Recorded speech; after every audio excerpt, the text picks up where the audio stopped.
All right. We are waiting for one more person to hop into this draft. We will be on our way. So, my name is Steve Mullen. I'm doing best ball blogs for Big Dogs Fantasy and making a few videos here for you to see the drafts in action. The bottom of this description, there will be a link to the newest best ball article blog I have out, which is based upon stacking. In this draft will be pick number 5, it's looking like, so that's nice. Praying somebody jumps up and takes David Johnson so that one of the big 4 drops to us. If not, we will probably be taking David Johnson. It's pretty close, number 5 for me, between Melvin Gordon and David Johnson. In the past, I've been taking Melvin Gordon at that spot because he was a harder guy to get. Like, he didn't fall. David Johnson, when this first started, you could get a pick like 8, 9. Now it's the opposite, right? Like, David Johnson sometimes jumps into the top 4, and Melvin Gordon you can sometimes get down to pick 7.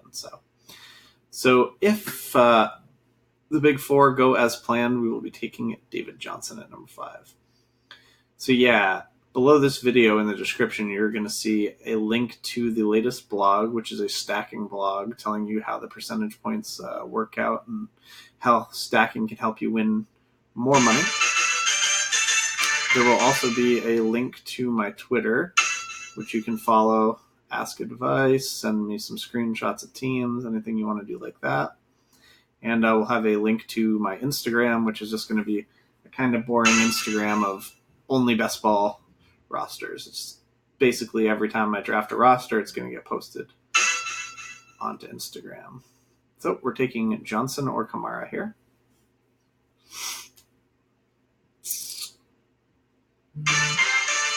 And we will take Mr. David Johnson. Not my most exciting or favorite first round pick. This guy I don't have quite enough ownership. Like, I have significant, I would say I have half as much. I think I've got 7 or 8% David Johnson and like 15 or 16% Melvin Gordon. So that plays into that decision a bit. But I also don't even really know which one I like better than the other. It's like super close for me. I'm not surprising to see Gordon go next, then Adams.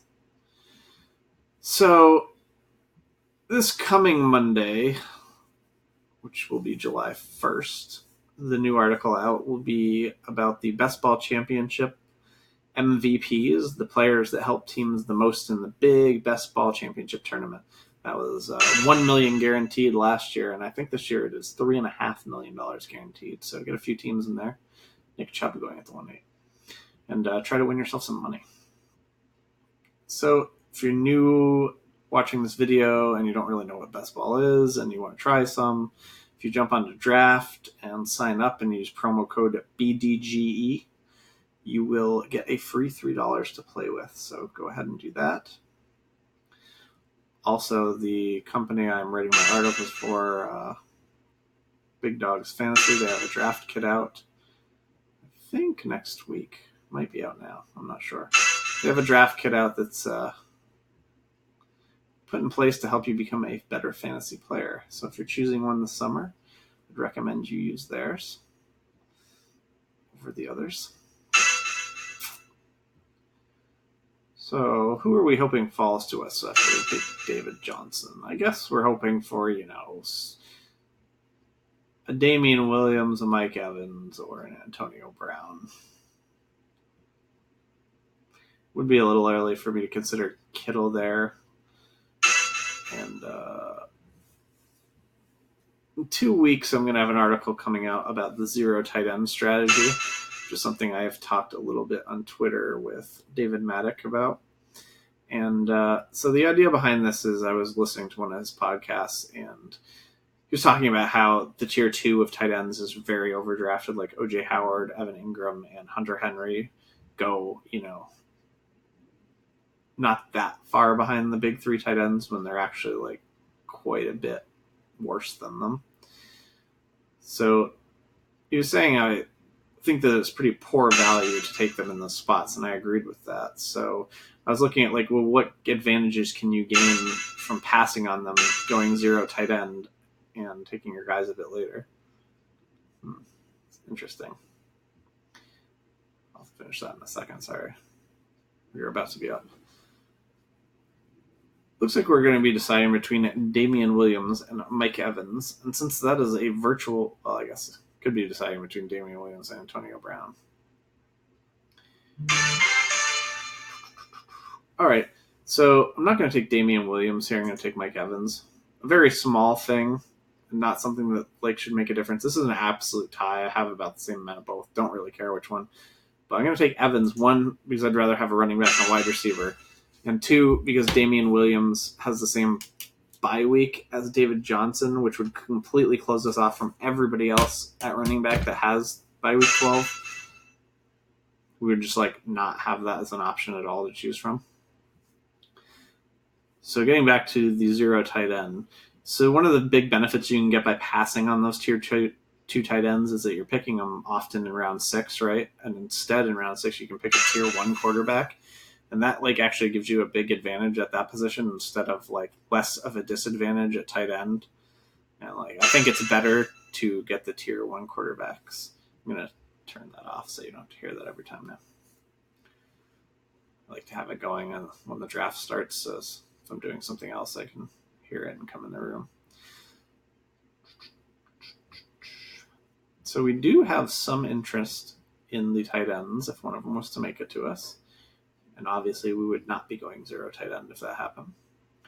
But yeah, there's going to be a blog about that and like the best choices for you to grab later on in drafts if you're looking to follow that route. Yeah, like there's just no way we're passing on a tight end here.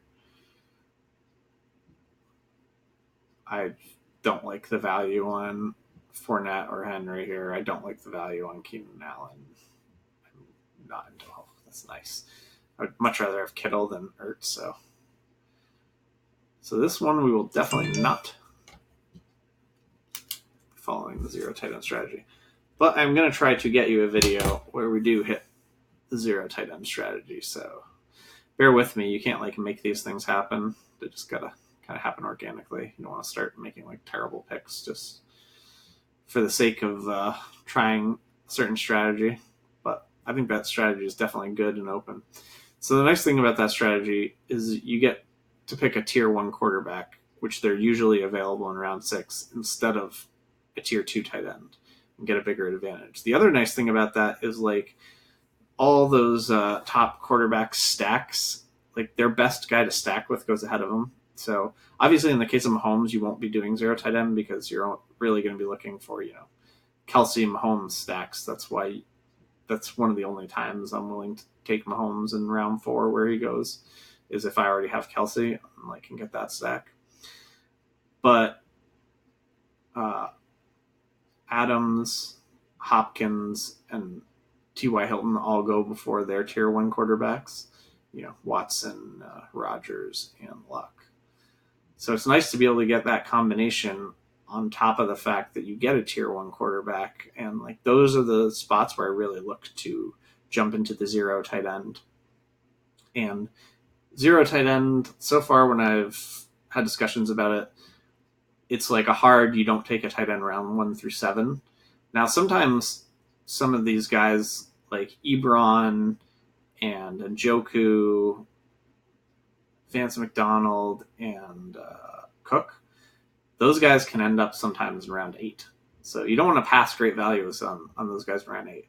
So the zero tight end mainly is like not taking a tight end rounds 1 through 7.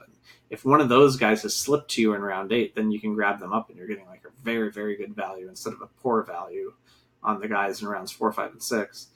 And if none of those guys are available in round 8, which will happen to you often, then you go with the zero tight end strategy where you're going to see a bunch of options available for you in the article. And like the main guy, the biggest option for going zero tight end is Dallas Goedert.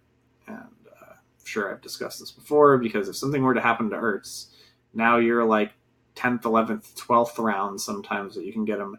Dallas Goedert jumps into being a top 3 tight end and jumps past all those guys that, the tier 2 and tier 3 tight ends that we were just talking about. So, like, you would just get a massive advantage if that happens, if you have Goddard on your roster.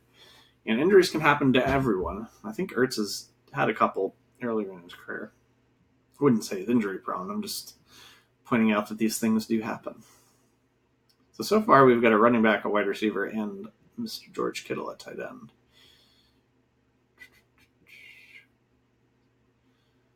Is there anything in particular we're looking for here?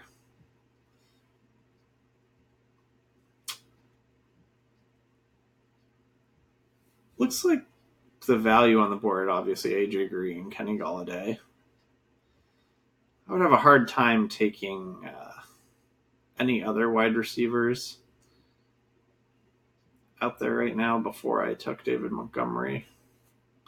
Little interest in Philip Lindsay. So I think we're going to take Galladay or Montgomery here. Mahomes, huh? So now we have both. I feel a little bit better that we're going to get a wide receiver we like if we take Montgomery. So let's do that.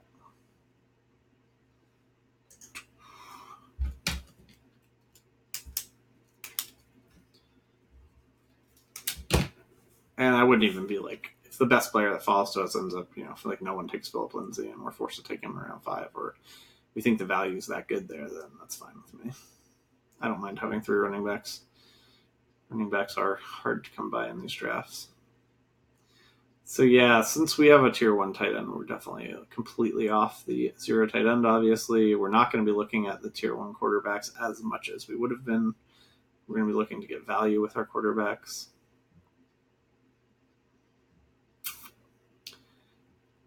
So really like the top 3 guys on the list here.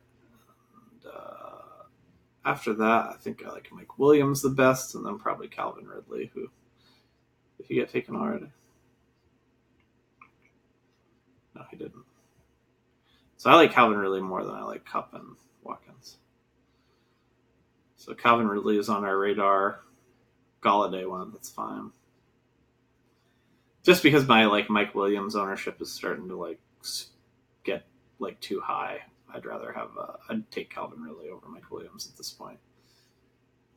But you will see. Mike Williams is one of my guys this year. Absolutely love him. Good, he went before us anyway. Not a decision we even have to make. Ooh.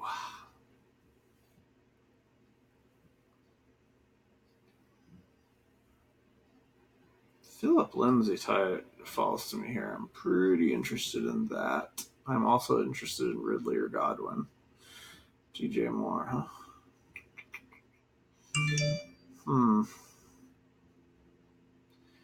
Well, I'm going to try to live the dream a bit, and we're going to pass on Lindsay here. I'm going to take Calvin Ridley.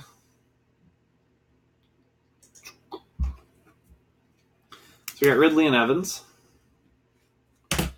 And by living the dream, I meant somehow praying that Rashad Penny makes us to us next round, which will not happen. You have to pick early in round 6 to get him. I have got him at 6'11" in a fairly recent draft, but I would not count on that being the case here. I like taking Ridley there over Philip Lindsay because it leaves us with a few more options. So would I rather have Ridley and David Montgomery, or if I would have taken Galladay and Philip Lindsay? I would definitely rather have Ridley and David Montgomery. Lindsay, I'm a little squeamish on. I got Lindsay the other day at 5'8", though. He's actually going later than that in this one. Wow.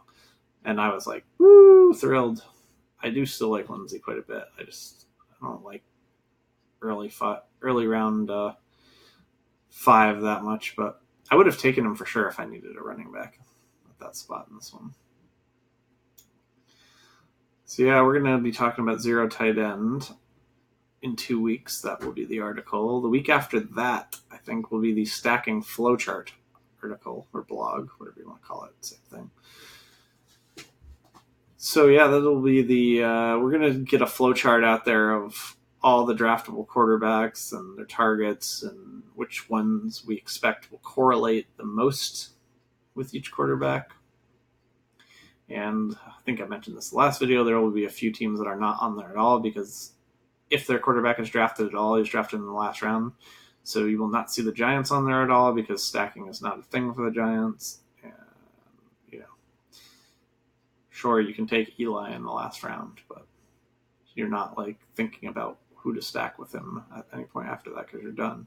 Same with the Miami guys and the Washington guys. So those 3 teams will be left off that list completely. What do we got going on here? Robbie Anderson around at 5'12", too soon for me. Darrell Henderson around 5. It's just starting to get ridiculous. Glad I got my 30-something shares of him when he was much lower rounds. I have paid for him in round 6 a couple times lately, but it's mainly just when it gets to my pick in round 6, and I'm like, I don't know, I hate everyone. There's just nobody I like, so I'll take Darrell Henderson because I love that upside. Looks like we're getting a pretty nice pick here in round 6.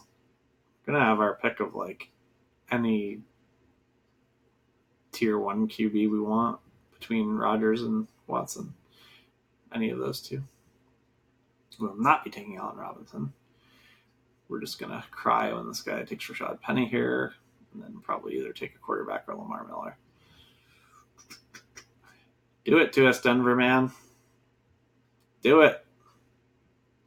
Oh my God. We have lived the dreams, and I am super happy I did not pick Philip Lindsay last round.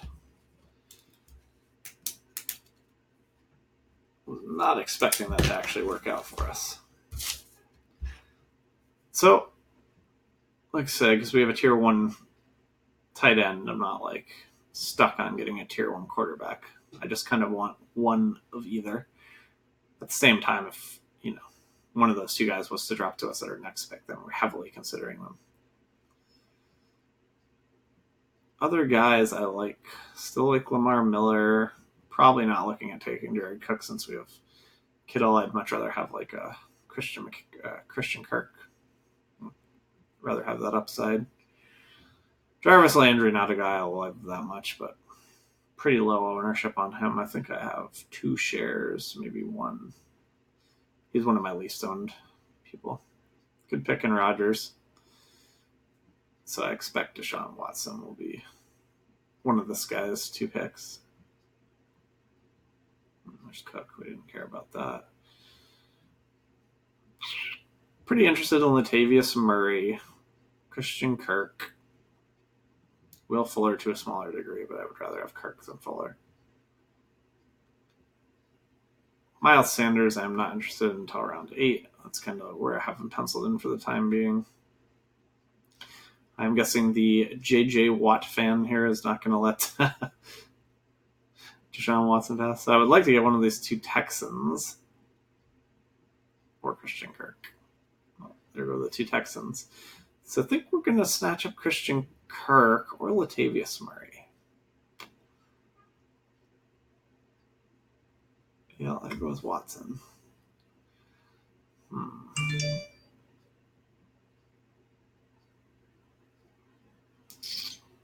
actually going to take Latavius Murray and just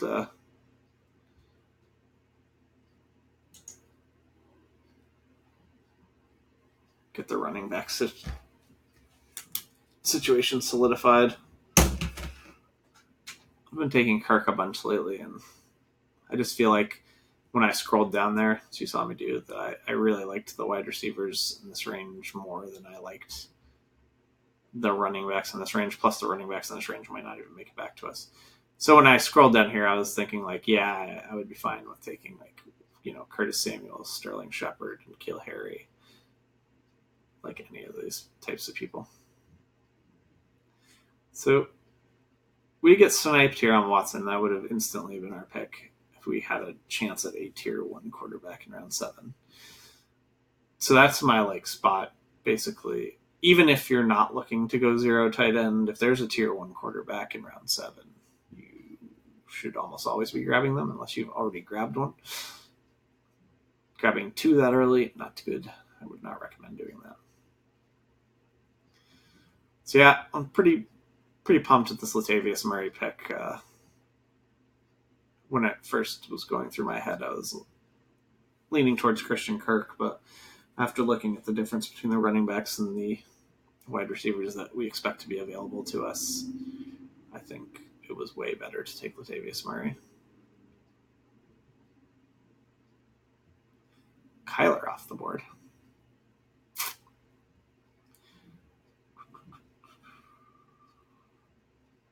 Even though I have Ridley, I'm not really going to be in a rush to get Matt Ryan here. Our favorite wide receivers on the board are Marvin Jones, then probably Curtis Samuel. Sterling Shepard and N'Keal Harry are both very interesting to us.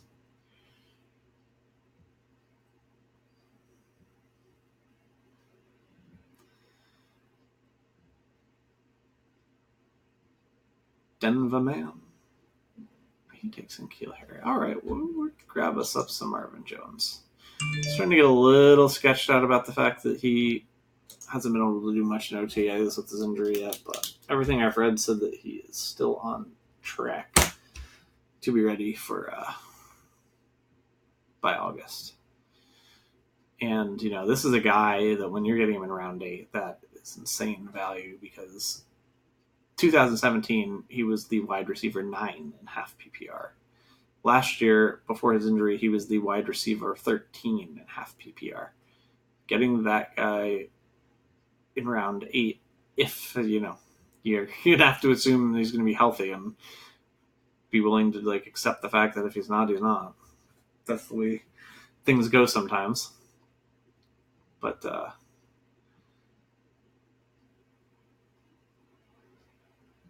yeah, that's just amazing value, a guy that can put up those kind of numbers available so late. So the other thing that's nice about Marvin Jones is Golden Tate's completely out of town now, and he was kind of a target monster, right? So I definitely don't expect Amendola to get the share that Tate got, but they've got Hawkinson coming in, so he'll get a bigger share than their tight ends used to. Their other tight ends used to. So guys we have interested in right now are still Curtis Samuel, and we do have Calvin Ridley, so Matt Ryan's on the radar, and I wouldn't hate waiting around for a quarterback and getting Winston instead to go with Mike Evans.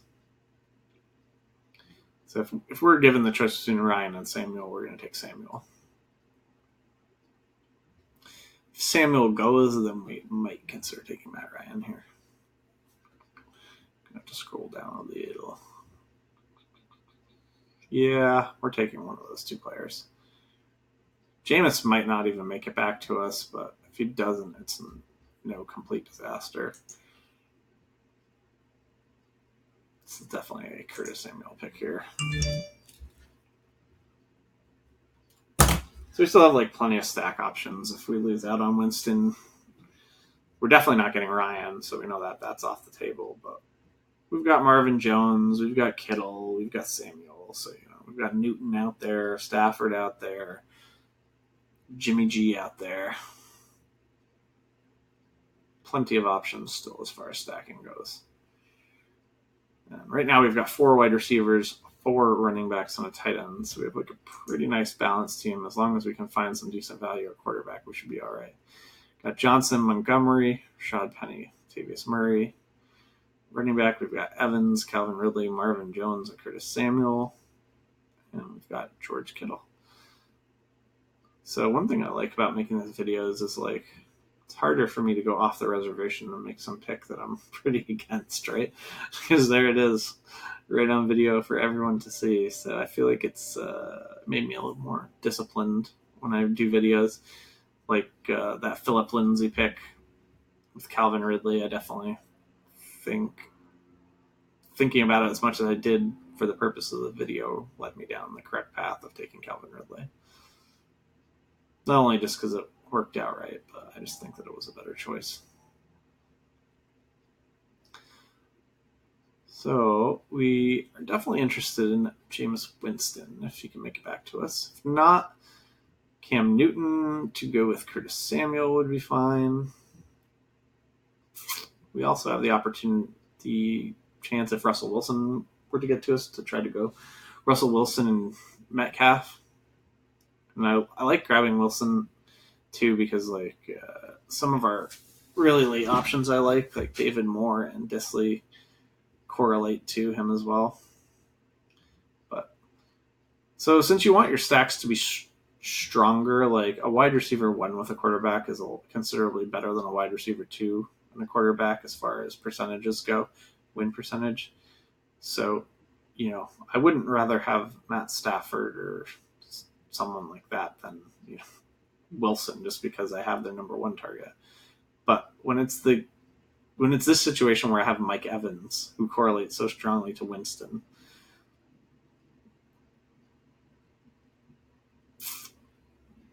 it's a lot more interesting to me. I don't even know between Winston and Wilson which one I like better. They're both in the same tier for me. So we're going to take Winston. Now we have him paired up with Mike Evans, which is nice. So one unfortunate thing about that is it crosses Cam Newton off our list as a possibility because he has the same bye week as Winston, and I do not take 2 quarterbacks or 2 tight ends that have the same bye week at all. I'm in the rare spot where I actually I'm not having to worry about running back. Normally it's not the case for me because I'm always looking for value at that position. So we're going to look to go 2 tight ends since we use draft capital on a tier 1 tight end in Kittle. So we're actually going to want our second tight end to be somebody pretty solid. Not an injury risk, nothing like that going on with them right now. We'll go 3 quarterbacks.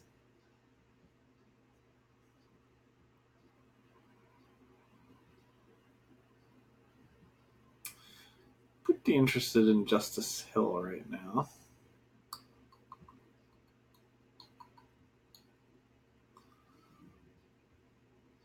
I think to get a Garoppolo a few rounds from now.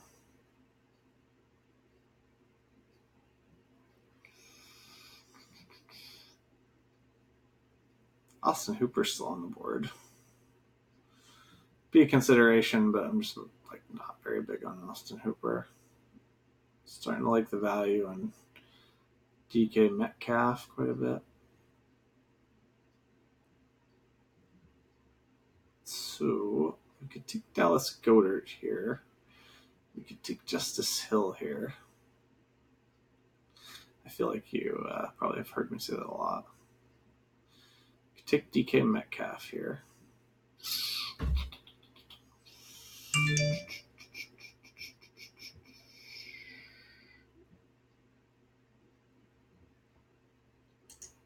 So it's been becoming more and more of a fight to get Justice Hill. I'm going to snatch him up now.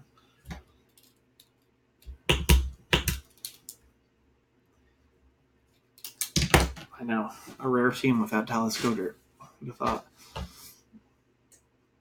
My ownership on him, Goddard, is actually around 15%. It's not as crazy as it seems. Might even be a little bit lower. I'm comfortable with up to 20% Dallas Goedert. I'm comfortable with a lot of Justice Hill. Wow, Malcolm Brown, round 11. He was the number 1 guy on my Deep Sleepers article, but if you remember, my Deep Sleepers article included guys that you could get around 17 and 18. So I was taking Malcolm Brown in round 18, many, many, many drafts in a row.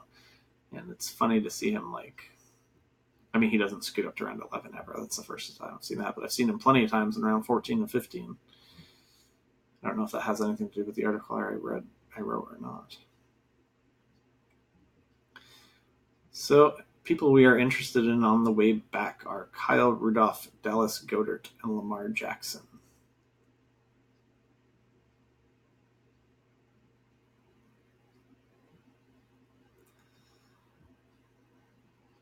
Really like the upside of Lamar Jackson too. He had many massive fantasy weeks at the end of the season there where he's getting 20 points, 20 points, 20 points.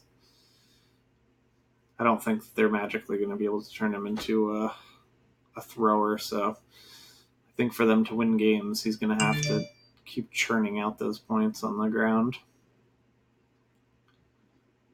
He went off the board. No big deal there.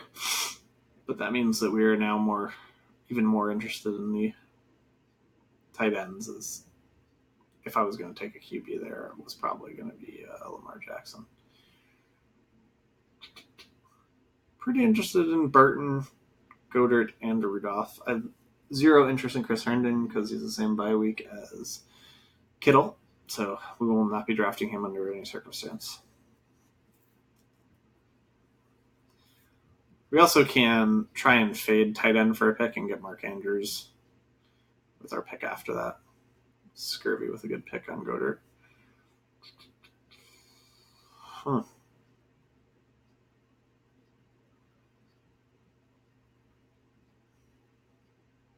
don't think we could pass the value of Trey Burton right here. Who's our first quarterback? First quarterback is Jameis Winston. All right. I'm going to take Burton. Not the safest guy to have behind Kittle with his sports hernia going on, but that's not an injury that's been that problematic over the years. Most of the people that have had that injury have been able to bounce back. We can also still go with a third tight end and just go to quarterback, something like Stafford and Winston.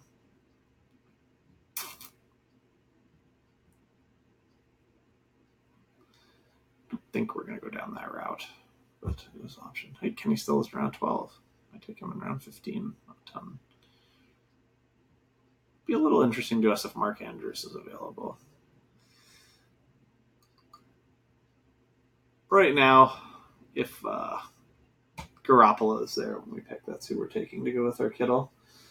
So we will have, I think Kittle is the number one option for correlation to Garoppolo and Evans to Winston. So we would have the number one option for both of our quarterbacks as far as stacking goes if Garoppolo falls to us and we take him. If he doesn't fall to us, then we cannot take Dante Moncrief because we already have 2 bye week 7 wide receivers in Curtis Samuel and Mike Evans. So Dante Moncrief does not exist to us. I don't hate Tyrell Williams. Gonna get some long touchdowns during the year. Wouldn't hate grabbing up one of the third tight end, but kind of feel like with the draft capital we put on Kittle, we got to take 3 quarterbacks. Like I rarely ever take one of the big 3 tight ends and go with 3 tight ends. If you pick one of the big 3 tight ends, don't take 3 tight ends. Don't do it, JJ. You already got us with Deshaun Watson. Thank you. All right, so we're going to take Garoppolo and pair him with Kittle. And Garoppolo is on my people I'm not willing to trust to not get injured yet list, so we're definitely going to go with 3 QBs, and we can just take tight end off. Taking a little bit of risk having Burton as our second tight end as opposed to Rudolph, but I'm pretty confident that Burton will be fine coming back from that injury. And definitely Burton has a much bigger upside than Rudolph does. Rudolph's going to lose a little bit of work to Irv Smith Jr. this year. Not a ton, I don't think, but enough to be annoying. So we only have 4 wide receivers. We have 5 running backs. We're not looking to pounce on another quarterback right away, but we are looking to get a third. And of that grouping, Matt Stafford's on our radar because we have Marvin Jones. We don't really have anyone else on our radar. Like, we have nothing that correlates to Derek Carr. Moncrief's still around. This is about the latest I've seen him go lately, ever since that one article came out about him being the number 2 in Pittsburgh by a mile. He's been flying off the boards. There he goes. Mayor McShippet. I see a lot of the same people in these drafts. Like Scurvy, I think, was in like every league I was in last year. I haven't seen him as much this year. Emmanuel Sanders is like finally starting to interest me as a last round pick. or like last couple round pick. Sounds like his recovery is like really, really ahead of schedule, but it's a little hard to believe. December Achilles tear. So, guys, I am looking at, obviously, Matt Breida, who I don't expect to make it to us. I would not take C.J. Anderson before Matt Breida, even though I do like having C.J. Anderson on some teams. Matt Stafford is still interesting to us. Breida, Devin Singletary, Devontae Parker.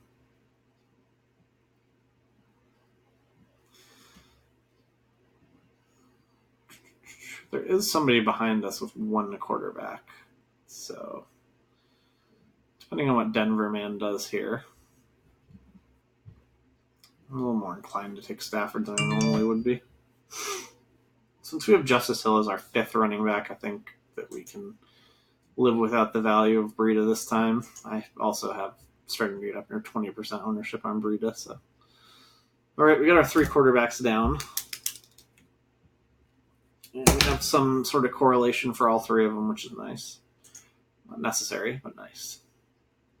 So if any of these 3 running backs make it back to us, we're pretty happy, right? And then we just go 3 wide receivers with our last 3 picks. Some news out of Jags camp that Chris Connolly is going to be a top 3 wide receiver on their team. I don't really know if I believe that yet. Seems unlikely to me. You can also just if Madison and Singletary both go here, we're definitely not going to take a running back. We'll be looking at Debo probably.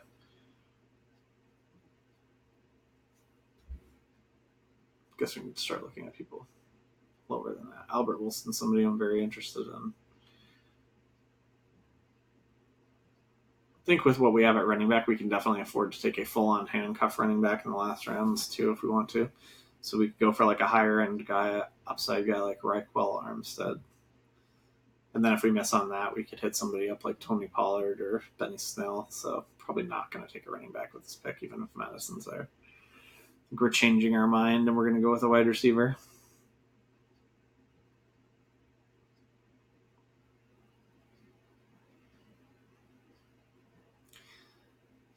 Love to get Debo. We'd end up having a 3-player stack for Garoppolo with Garoppolo, Debo, and George Kittle, and that interests me quite a bit. So if JJ is back, takes anyone other than Debo, we are taking Debo. It's nice. So the reason why these stacks are important for you is you get those double touchdowns. And anyone that's played DFS or season long knows how much those double touchdowns just crush. When your quarterback throws a touchdown to another guy that's on your roster, that produces those big weeks where you outscore people by a ton, right? And in this, basically, you're playing a mini DFS tournament every week against, in this case, 11 other people, sometimes 9 or however many people. But having those strong correlations that give you those biggest weeks pulls you ahead, and the depth on your roster stops you from when things go bad with your stack. You don't really take it on the teeth like you do in a season-long league when things go bad for your stack, because those guys just end up not playing and your bench guys play instead. You're not making those choices week to week. So an important thing about stacking correlation, if you've watched these videos, you're sick of hearing me say it, even though this is only the 3rd video. But you want a maximum of 2 targets for a quarterback. You do not want to go to 3 targets. Once you hit 3 targets, you actually start a negative correlation with your quarterback. It ends up being too many guys with the same bye week. You end up having to make too many suboptimal decisions. And what the percentages show is that if you have 3 targets for your quarterback, your winning percentage goes down. If you have 1 or 2 targets, your winning percentage goes up. If you want to see those percentages, click the link for the article on Big Dogs Fantasy that's going to be below this video, and you will be able to look at how the stacks work out and what percentages you get from stacking which groups together. So we can take any pure handcuff running back we want, because our top 5 running backs are all guys that I'm confident in scoring points every week. So we've got David Johnson, David Montgomery, Justice Hill, Latavius Murray, Rashad Penny. They're guys I feel comfortable with on a week-to-week basis. So we can afford to take like a Chase Edmonds or a Raekwon Armstead. Whereas a lot of times that's not the case. Pretty interested in one of those two here. I'm going to go with Armstead. I don't want Chase Edmonds on this team because I have David Johnson. So if David Johnson gets hurt, it's actually really terrible for us, even if we have Chase Edmonds. So I'd rather have Chase Edmonds on a team where I don't have David Johnson. That way, at least for that team, when David Johnson gets hurt, it's amazing, right? On this team, if David Johnson gets hurt, even if I have Chase Edmonds, it's pretty bad. Like, you don't want that to happen. You do not want your Chase Edmonds to be good. You want him to suck. So, top guys on my board right now probably is A.J. Brown. I think that he can easily be the wide receiver 2 in Tennessee. I think he is already pretty much the wide receiver 2. Humphreys really, I think, will only be a slot guy. Could be wrong there. Maybe they give Humphreys the 2 wide receiver set spot to start the season, but I don't think he'd be able to hold A.J. Brown off long. And A.J. Brown could actually just clobber Corey Davis out of the way and go straight to the number 1 spot there. So he's the guy I have the most interest in that's left on the board right now. I'm deciding if I believe any of this Chris Conley stuff or not. And, I was talking to Noah, and he was like, the guy's been in the league long enough. If he hasn't done it, probably can't do it. I think that is probably accurate. So if I was to take a shot on one of those Jacksonville guys, I think I'd rather do DJ Chark. Like Marquise Lee, there's just not enough upside. We've seen his good seasons, be 800 yards and 3 touchdowns. Not that there's anything wrong with that, but if you're trying to get a 7th wide receiver that's going to jump past some of your starters some week and outscore them, they've got to be better than that, This guy will be fine, but he'll be fine rotting on your bench, scoring his 6-7 points a week. Don't you do it. Stay away from my A.J. Brown.